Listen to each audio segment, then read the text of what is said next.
Hello, Cinema Makeup School students, friends, family, and followers. So excited to have you here for another industry interview. Thank you for joining us. Today, our guest is a friend of the school. She's an award-winning makeup artist, makeup department head, and a beauty and health expert. I'm so excited to chat with her again. Thank you for joining us, Nicoletta Scarlatos. Hi, Marilyn. How are you? Hi, Cinema Makeup School and artists. How are you all? I hope you're well today. Yes, we all hope you're well. Hope you guys are staying home, staying safe, and staying active. So we're going to talk to Nicoletta today about her career, along with what you can be doing at home to make sure you are on track once we get back on board. So Nicoletta, let's start with your career beginnings. How did you even end up as a makeup artist? Oh, life is so incredible, isn't it? I was a dancer and I designed my own hair and makeup, made my costumes. I couldn't get a job in Seattle. I ended up meeting the head of Chanel. I quickly worked and went up the ladder with Chanel and Estee Lauder at a very young age. At the top, actually, of my field, I was running the West Coast as an account supervisor and account coordinator, and looking at formulations and designing cabinets and doing all kinds of amazing things. And I had just sort of boldly gone up to this woman who is still in my life. As a matter of fact, she's the CFO of my company, but she was, and I know she won't mind my saying this, she was really the devil wears Prada. Everyone was scared to death of her, but I didn't know who she was. So what did I know? So that's how I started. I had an accident, had to get out of the business, got in the business after about 5 years of healing myself. And I had the good fortune of being asked to work on a film that flipped, means it went from non-union to union, with the great actor Johnny Depp and great, fantastic mentor John Caglione. One can't say enough good things about either one of those two men. And in the film was Marlon Brando. It was called The Brave. And there were a lot of prosthetics, but I mean, I called the best hair laying person this guy, and he came out in a van and taught me. He was kind of like, "Hey kid, here's how you lay hair." And I'm sure I nagged John to death. But yeah, that was my first film. That got me into the film business. And I had been independent and non-union, and I had designed hair, makeup, and costume for huge campaigns, the Siegfried and Roy 3D IMAX movie. So I had been a department head and run my own departments. And then after that film, I department headed, but I did other things as well. And then around 2005, I was asked to do Pirates and Miami Vice the same year. In the case of Pirates, I started in background and ended up in trailer A eventually, which was fantastic. Everyone should start in background and learn everything about this business from the bottom up. Everything that I learned about Chanel and the cosmetic business, I learned from the bottom up. Lois, AKA the devil wears Prada, she hired me, but she made me learn everything. How to stock a shelf, where the stock comes from, get on your hands and knees and clean those counters. No free rides. And it's kind of like, one of those guys starting in the mailroom for CAA or something. I don't regret one moment of any of my trainings, not one, because if you don't know every aspect of this business, and I mean every aspect, however humbling it may be, I feel it's the key to success. What are some of the things you learned at the bottom that you still utilize at the top? Great organizational skills, cleanliness, forethought, planning ahead, anticipating and being ready for any and every possible thing that may happen on a set. The director might suddenly decide that he wants you to make that 20-year-old guy look like an 80-year-old black woman, let's just say hypothetically. I always overdid it. People tease me. I would have 10 bags of stuff, but particularly in the case of working with Michael Mann, I don't regret for a moment having all those 10 bags. I also did a film called Bandits, and I worked with a really talented makeup artist named Jerry Quist, who was at the time, and perhaps still is, I don't know, Bruce Willis's personal. And I remember thinking, my gosh, he has so many bags. And that man was prepared for anything at any time. So I was always watching people around me whom I aspired to be like, whom I thought were really talented and really successful. And so organization is a key. Cleanliness is a key. Having a really good product is a key. Being aware of the consistency and what product is and how products interact with each other is a key thing. But I will say that during this time, that we are all quarantined, it's a great opportunity for all of you students to study what goes into every makeup bottle, whatever you have, even if it's not a lot of makeup.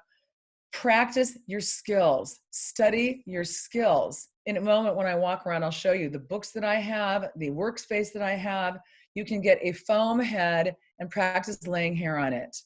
You can do any number of things. You can actually really grow during this period in leaps and bounds. It's time to take all the things you've been learning at cinema makeup school and in life and start to incorporate them into the new and up and coming you. Because needless to say, we're all going through a transition, and we are going to come out better at the top at the end of all of this, and stronger and more knowledgeable about a lot of things. Let's talk about your department head career. You've worked on a lot of major movies. What have you worked on, and what are some of your key learnings from those things? Department headed several television shows, department headed a movie called Flight with Denzel Washington. There's been a period of time where I worked with V. Neal. We all know who she is. And we'd start movies together and she'd have to leave. So I would end up taking over as department head in The Soloist, Spider-Man. On Mockingjay, the last two movies, we were both department heads and had equal title. Napoli Ever After, which is a movie that I did with Sanaa Lathan where she shaves her head. I was very graciously called by Lee Daniels to come down and department head a TV show that he did called Star. I was very flattered, and I thought it was a really great experience. Future Man, I designed that show and just department headed that show for 2 seasons. So all the looks of those characters were created by me. Department headed a movie called Blue, which is a huge movie in the Bollywood community. It was the biggest movie ever made. It was all shot sort of underwater and above water. And so that was very challenging because I had to cover Sanjay Dutt, who's a very famous actor in India. And he was covered in tattoos in different colors. And at the time they were using just Liquitex. We covered his tattoos. You couldn't see them. He was actually kind of blown away. It looked really spectacular. And the lead actress, I did head to toe body makeup on her. And I happened to run into Steve Laporte, who's a great makeup artist at Nigel's Beauty. And I said, I've been doing all these experiments to try to achieve this perfect makeup that won't go away in salt water. And I've been actually doing it on myself and going down and throwing myself into the water in Venice Beach. I mean, I really was trying everything I possibly could do. And he gave me some really great tips that I've used to this day under certain circumstances. I department headed a movie that I'm very proud of called Immortals. I think it's a beautiful movie, and I think we all did a really great job. And if you are unfamiliar with Nicoletta's career and her resume, you can definitely head to her website, which is nicoletta-scarlatos.com. I'll make sure you guys have a link to that. So definitely check that out. And as I've said with the other interviews, if you're sitting at home and you are not sure what to do, look at their resumes and start watching those movies and studying what they've done, because there's definitely a lot to be learned that way as well. So you've worked in period pieces, you've worked in international underwater pieces, things like that. And I know that one that most people can recognize is Hunger Games. So talk to me a little bit about that, because it was such a unique and varied movie. Like there was some really glamorous, fun, colorful things. And then there was like down and dirty minors, things like that. And then there's like the battle scenes as well. So talk to me about balancing these different types of makeup. Okay, the Hunger Games, and we also did Pirates, which is a fantastical movie, which had so much makeup going on. But in the case of the Hunger Games, the writer chose our producer, who's a fantastic producer. You've heard of her, Nina Jacobson, who has done so many successful things. I mean, she's just extraordinarily talented and kind and just really smart. And Suzanne Collins, the writer, had this project and chose Nina to produce it, and chose V, and then myself. We were on the film, and she gave us a lot of latitude to create these characters. And we did a lot of testing, no question about it, but she allowed us to take the interpretation of the character off the page and show things to her. And she was always so excited about it. Oh, I love that.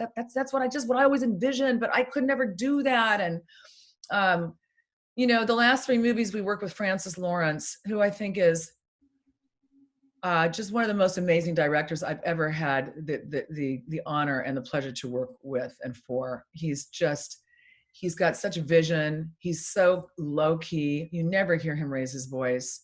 You just want to do your very best for him. And he in turn is very inclusive and allowed us to create also in terms of all these environments, Mary Lou. One goes to the costume department and the production designer. As a matter of fact, I ran into Phil Messina, who's the production designer, the other day at Whole Foods, and we talked about it. You have to look at every single environment. What type of film are we going to use? What kind of lighting are we going to use? What are the elements? What are the colors? Why do they have this particular coal? What color should the coal be? So it doesn't just get so grimy that you can't see the definition and the pores and the kind of the misery in the people. You can take makeup and create mood really easily. The very flamboyant and crazy and out there Capital, how far out there can we go? And because they were sort of almost grotesque, their sense of beauty was what we would probably think was a little bizarre, but it allowed us huge creative freedom. And it was kind of a makeup artist's dream. And all the people that we came in who were also equally talented really got to use their imagination. In some of the other District 13, that was a different kind of mood again. And so the first two movies, V was doing Effie, and the second two movies, I was doing Effie. So Effie is kind of more deconstructed in the second two movies, but she still is trying to make herself look good with whatever material she can find in that really rugged, lacking environment. So those films were great. Listen, V and I have both said we would be together 24/7, sometimes 6 days a week filming, and then the entire crew would go out and laugh all night long. It was so funny. We were being interviewed for something for myself, Glenn Hetrick, the great prosthetic artist, and V and Francis for all of these Hunger Games interviews. And in the middle of one of the interviews, somebody said, Nicoletta, how would you describe Francis? And I said, well, I sort of said what I just said. And I said, well, it's just sort of like that old adage, the fish stinks from the head down. And everybody just kind of, looked at me, which Glenn defended me later because it comes from a Greek proverb. But, in other words, the goodness comes from the top down and it trickles down into the people. And I was trying to give an analogy of just how great he is, because everything started with him. And because it started with him, and he's so positive and he's so creative and he's so mellow and he's very serious. And he's the kind of person you just want to do your very best. And he's so respectful. The crew was impeccable. We all loved each other. And I had a lot of that to John Killick, the producer, Nina Jacobson, Francis Lawrence, and all of the crew. Everyone down to the extras. Fantastic. Wonderful people. Transpo, you name it. Craft service, hair, makeup, wardrobe, costume, whoever I'm leaving out, set dressing, set decor. Everyone was top notch. And we're still friends, says a lot. It does come from the top down, because I've experienced that in all sorts of different types of organizations in different industries, that if the leadership is strong, then the rest of it can be strong. So talk to me a little bit about leadership. You've led lots of teams in your department, and then you've also been part of a bigger thing, like you are one cog in a larger machine. Right. What is important to you in a leader? As a leader, you have to be strong. You have to be knowledgeable. You have to know everything about the movie from beginning to end. You have to know your craft. You can't tell somebody to do something if you don't know how to show them how to do it. You have to be, I would think, very selective in who you choose to be on your team. I don't believe in cliques. I never have. I hire people from all walks of life. There have only been one or two occasions where I've had to release someone or send them home early or something where they were, just one person can destroy an entire makeup and hair trailer, trust me, unfortunately. So one has to be careful of just creating and generating good energy and setting up those boundaries right away. Basically, we can have a good time, everybody, but this has to happen every day, and that has to happen every day, and this has to happen every day. And if it doesn't happen, you're going to hear from me. You may not be late, for example. One thing I'll mention is, you may not leave your station a mess. This was always and has always been a battle, not with every producer, but especially with some television producers, to the necessity to clean every single brush and every single beauty blender and keep those actors' brushes separate from everyone else's. This is pre-COVID now. They have to be dried properly. And, the pressure from Transpo, they're getting a pressure from the producers because of the turnaround issues. Of course, we're exhausted because we're the second people there after transportation, but if one person doesn't clean a brush and the next day somebody gets a sty, everyone's going to get that infection, and it's no joke. So where do you save your money? Where do you cut costs? I will never cut costs or cut edges when it comes to sanitizing my actors' brushes and making sure my station and all of my trailer and the people with whom I work are equally as conscious of these things. They're very important. I've seen things that, and I'm sure you have too, that would just make you shudder, you know. And I just on sets where I've been working as a background person, somebody just sticking their same brush into things, you're just going, oh my God. Speaking of your organization and your cleanliness, you wanted to show us what you've been working on, what your kits look like at home. Not just periodically, but pretty consistently. If you're working constantly, check your makeup, check the dates. Mascara only lasts for 1 or 2 months, and then that's the end of it. And it collects bacteria. Otherwise, it's out. Some people have mascara for months and months. They just don't know this. And one thing I noticed, which will also make you laugh, is, and I said this to V yesterday, I said, I must have about 8,000 brushes. And I'm not kidding. I'm going to show you. And I know why I have these brushes, Mary Lou. I have them because I've always been conscious of the planet. I'm going to segue for a quick second. I've been making and using my own skincare since I was a child. We ate organically from the village. I lived in Greece. We have this beautiful planet. One of the silver linings right now of COVID is the pollution of this planet is cut in half. So as we go forward, do we want to create a lot of plastic and have to be throwing it away? Or do you just get a lot of brushes and you keep them super clean and sterilize them? First, we'll start here because this whole house is kind of full of makeup. And then I found all of these things. Every single one of these things, can you see these? Right, is every movie I've ever done. All of these are brushes. Just have a look. This is just like little brush area number 1. These, of course, are V's, but everything is clean. Everything is in perfect order. Everything's been cleaned and aerated and then put back in a place that is climate controlled. All of these, my friend, are brushes. All of them. And what do you use to clean your brushes? I will use shampoo sometimes. These are all same thing, brushes. I mean, when I show you how many brushes I have, you won't believe it. Shampoo, sometimes 99% alcohol. It depends on the situation. More brushes. This is an older palette of these, sorry. So brushes,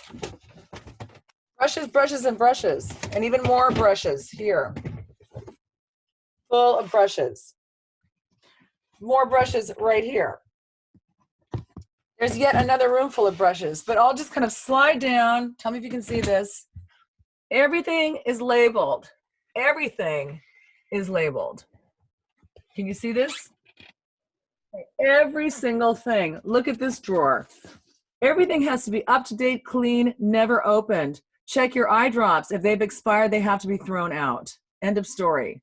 Mascara wands should become in packs and closed. Lip brushes, duo, the same thing here.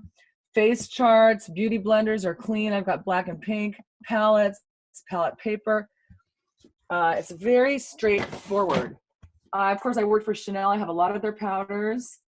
I still have Visiora, and I spoke to Donald Moat the other day, and he had just used Visiora on Donald Craig. Visiora is an old but really fantastic makeup. I've worked a lot with Julie Hewitt. I love her makeup, so I've got quite a lot of it. You know, so these like drawers full of makeup.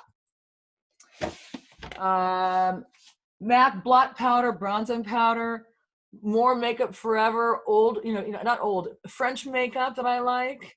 MAC airbrush foundation, of course, hair caps, gloves, lots of gloves for sanitation, face creams, bath soaps, moisturizers, sunscreen, men beard care, ointments, all tanning products. This is a fantastic product that you're not aware of called De Référence de Bastien. It's a friend of mine who does only feet work, and he's incredibly talented. He's unbelievable. He does these pedicures that would change a person's life.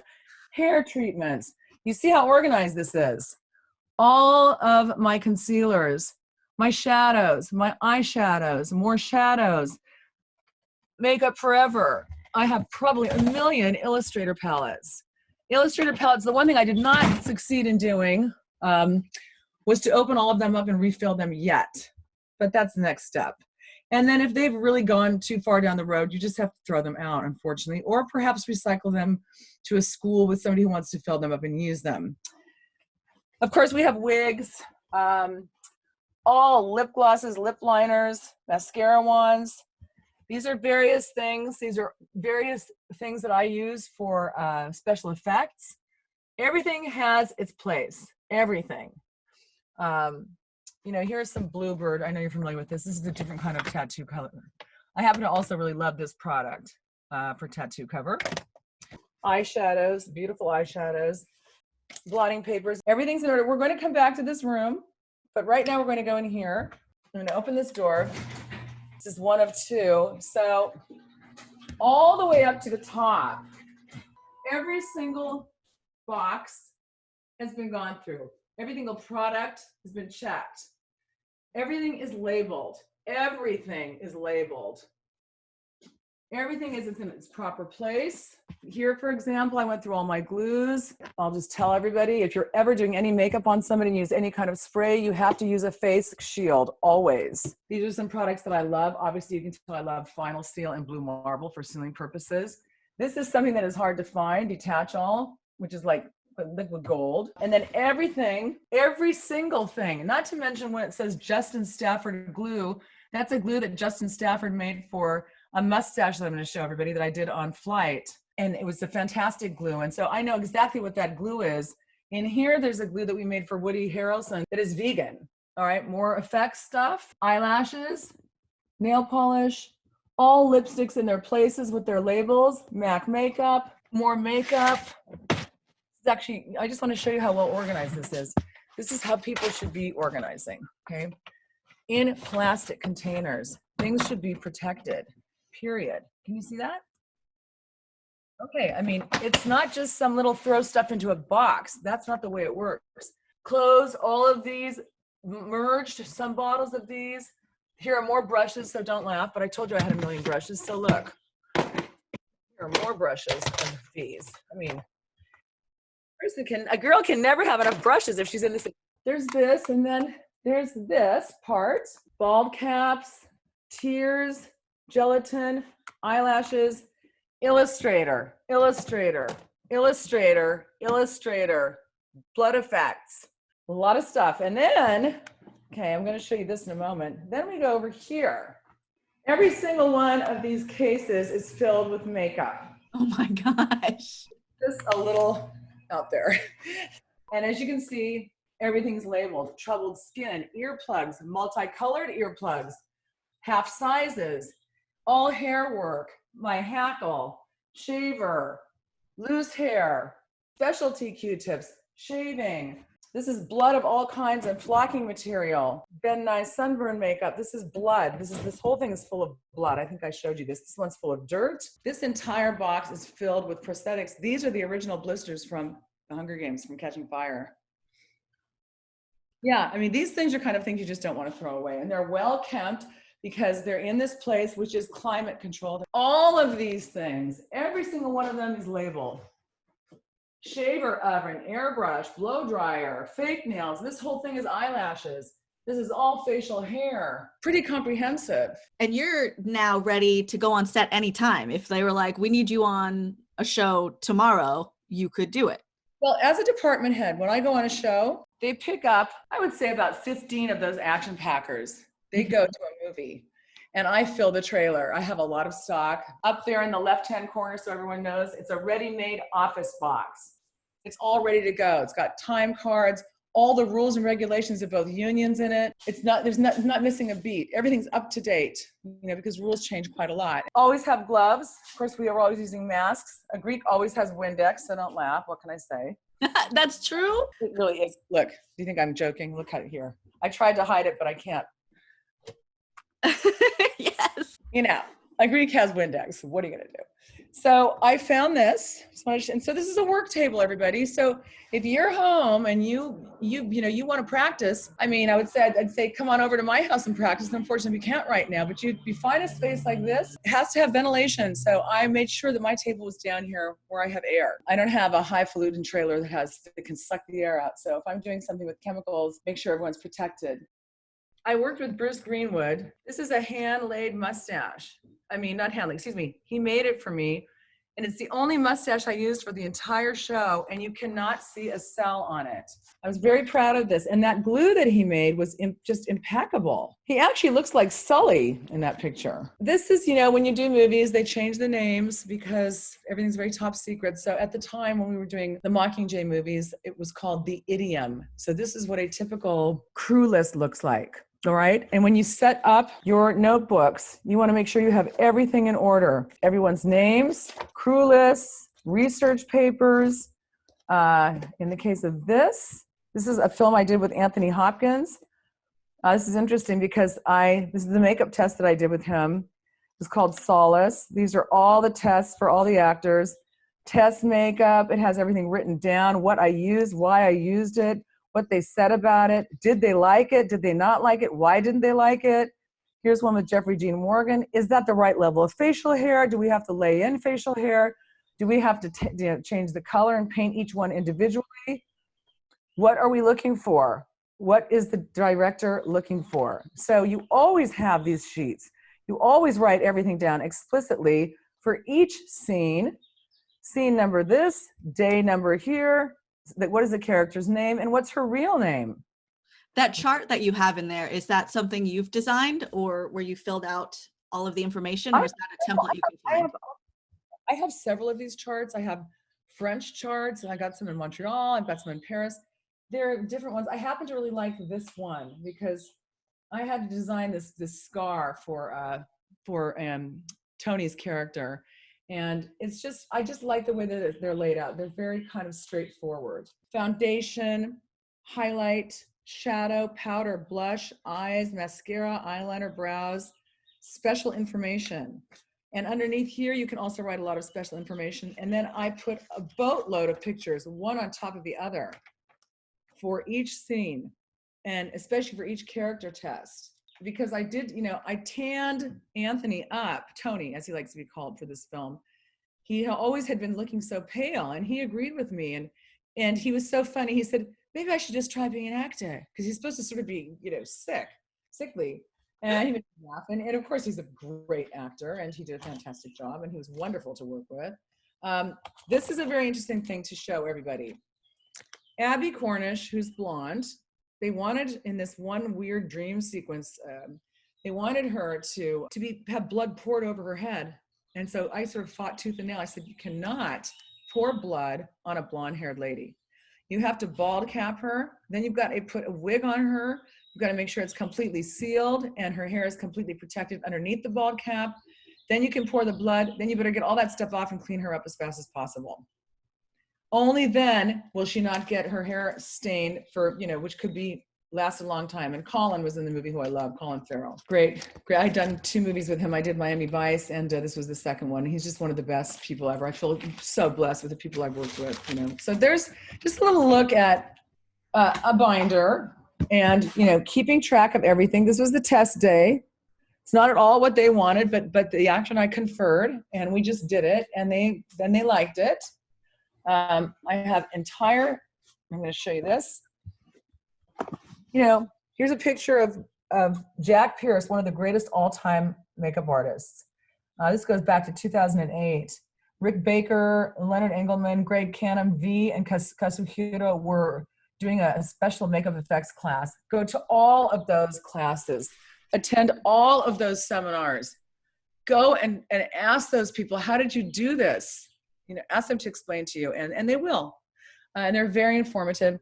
I just, if you're not getting this feeling from me, everything has to be clean, organized, in place, and hopefully you have enough room to house all of this business. Literature, books, research. Okay, you can't really see, but up here, there's a whole makeup section. Yeah, it's kind of like makeup artists, color, making faces by Kevin Aucoin. So I've got a lot of books. I have a lot of research books. I just gave a lot of them away, but I bought tons of books for the Civil War. Down here are all the binders of most of the movies that I've done. Here's Mockingjay 1 and 2, Free State of Jones. These are the principal actors. I could open up and show it if you'd like. Flight, I did. Future Man, This is just all kind of research, tattoo research. I have a whole area that's kind of not a bit, not out for you to see, full of tattoos and all sorts of tattoos that I've designed, tattoos to be used in other projects. Of course, there's Rick Baker's book. I have a flight I can show you, directed by Robert Zemeckis, cast photos, all of the actors, who they play, what scenes they're in. This is nice, vomit mix, And then it goes right through the actors, and it looks at the various ways they're supposed to look. The second actor was played by a British actress called Kelly O'Reilly. The third, and so this is all tests on her, makeup used on her, why it was used, what day it was used, what was done, what wasn't done, what kind of tattoos. Why does she have these tattoos? You see, I write myself these notes. She's a groupie. She dreams of being a photographer. She wants to have piercings. She wants to have the word hope because she's kind of like really a hopeless person. All of these things. So I come up with designs. I mean, I even go back to the reference to Amy Winehouse, with cracked nail polish. And I drew these different ideas of what could possibly be something that Robert Zemeckis might like for this. And then we go into makeup tests. So she shot herself up, so I did tests. She's a heroin addict. And so I had to give different variations of the heroin needle marks. How old were they? How did they look? Did they look real? So of course I did a lot of research, not just looking on the internet. I mean, a lot of research. I even went and talked to drug addicts. Oh, and then she wanted all these different tattoos. And then she gets bruised. All these things, believe it or not, are really important. Oops, that's nice. Wrong. Oh. That's from a different movie. Post-shower, healthy look. There are all these different looks. Look how different she looks. It has to be like this. There's no other way to do it, honestly, I think, to my mind. And then there's John. John Goodman played, you see it where it says number 3, Harling Mays. So I have the character's name, and then I have everything that we do with John. Here's his picture. I also always take these pictures, and put them all over the trailer. In order of cast members, it makes the cast feel inclusive. It makes them feel like they're involved. We're making a movie together, and everyone can identify the character with the actor. And so they understand what's going on because they've read the script, because I want them to know, and they understand what this character's going through. So sometimes actors want to just be called by their character name. I want to be called Harling. I'm not saying that John did, but that can happen. These are just different tests of facial hair.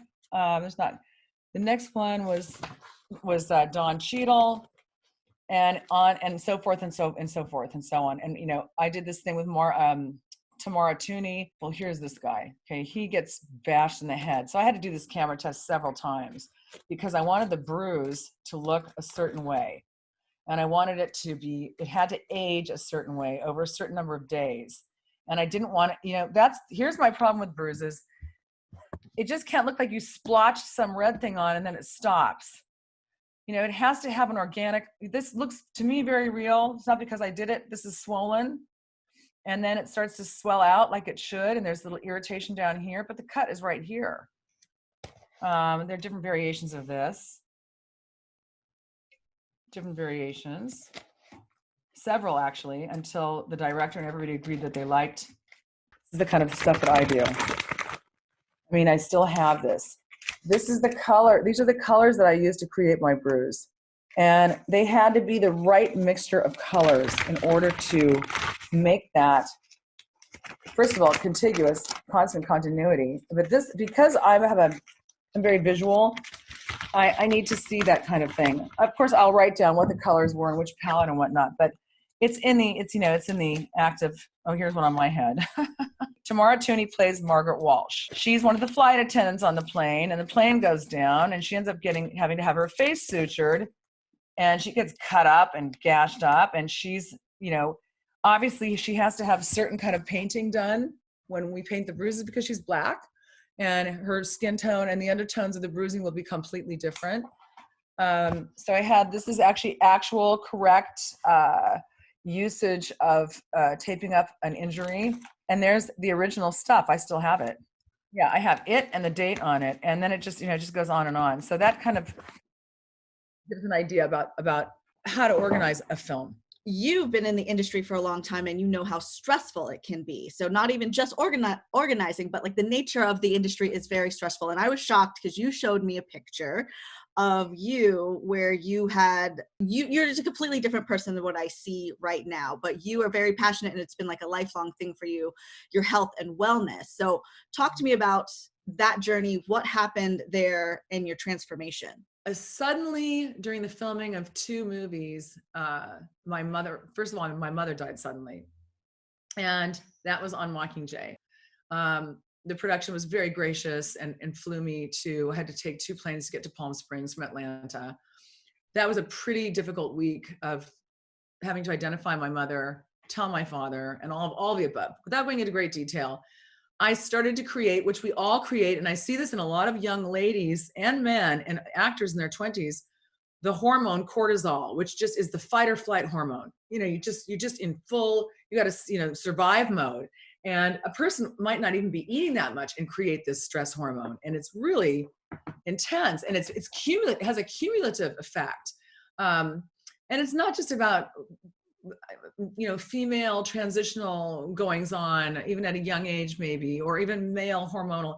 It's a question of one's body gets so out of whack from being in fight or flight mode. We're not meant to be in that mode 24/7. And so suddenly I was thrown into fight or flight mode. And I think I was also in shock. So I didn't really realize it. And I'm not special. Listen, a lot of things happen to a lot of people. I'm just saying it happened to happen in the middle of one of the biggest movies on earth ever. And I was trying to hold it together and go to work and not reveal how I was feeling inside. So it manifested itself by my creating a lot of cortisol. Anybody will tell you I was not myself. At that time, it was so intense that after about 4 or 5 months, I went from weighing, 138 pounds to weighing almost 210 pounds. That's the picture that you saw.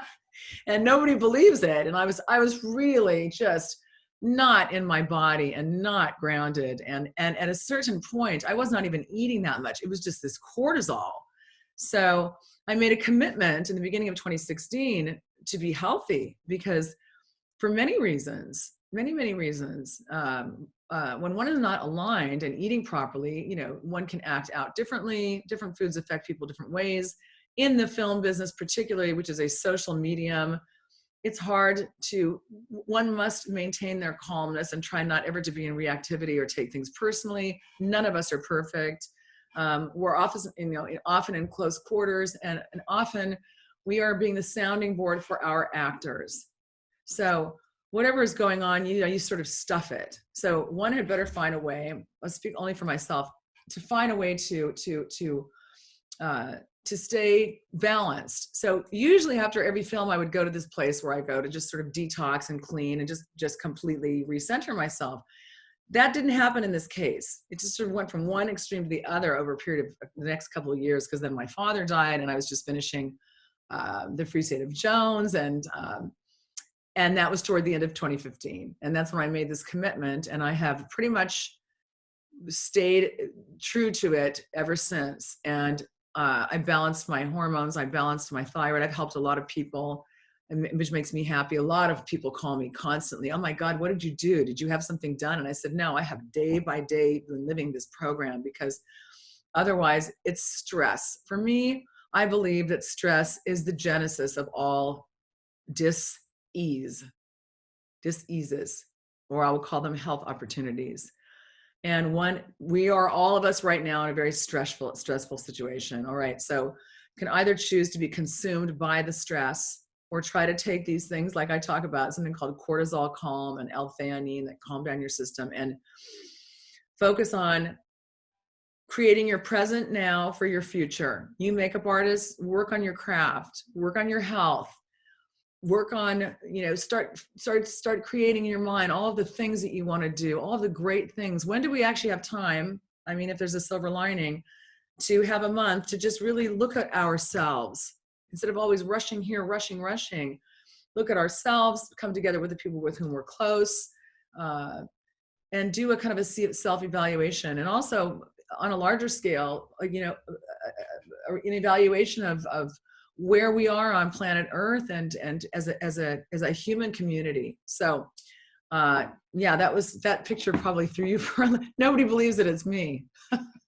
And I was really funny. I didn't want to show it. And I thought, you know what, I was giving a talk somewhere about makeup, and in the middle of it, this woman said, "Oh, you just seem like you've had the perfect life." And I said, "Okay, I'm going to show you a picture, because everyone goes through things. It's simply not true. I've been working since I was 9 years old. I worked hard. I've worked hard to get where I am. It has not been easy. It's not an easy business."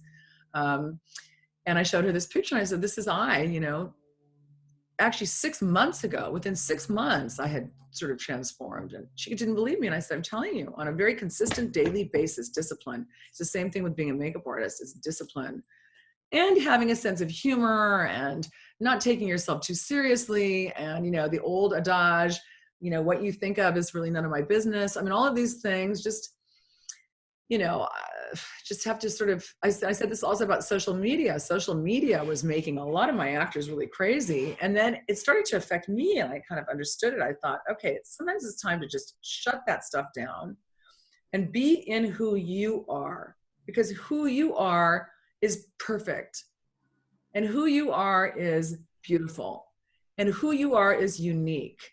And there's only one of you, and you don't have to be like that person. You have to be like this person, yourself.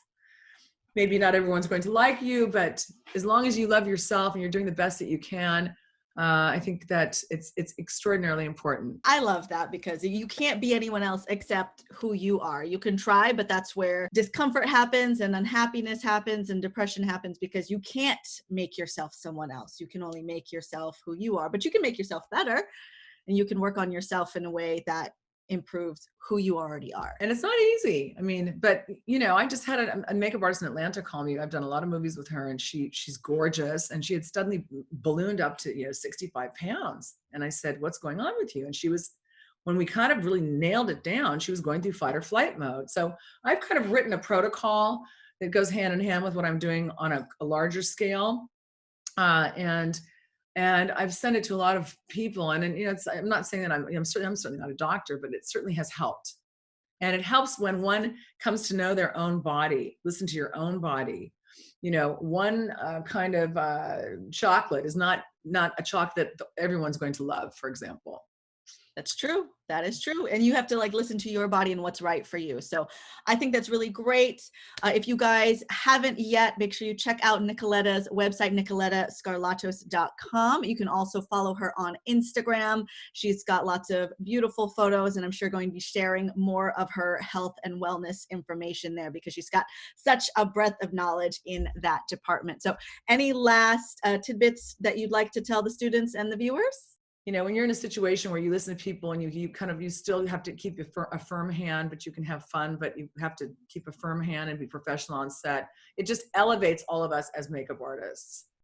It can be a pleasant and pleasurable experience. It does not have to be, it does not have to be anything less than that. Wonderful advice. Well, thank you so much for chatting with me. Again, I'm sure we're going to see more of you at the school once things get going again. So I'm excited for that. Thank you for all of your knowledge. Thanks, Donnie. Have a really great day. If you guys like these videos, you like these interviews, please let me know in the comments, give it a thumbs up, and let us know who else in the makeup industry you would like to see us interview. We'll see you guys next time.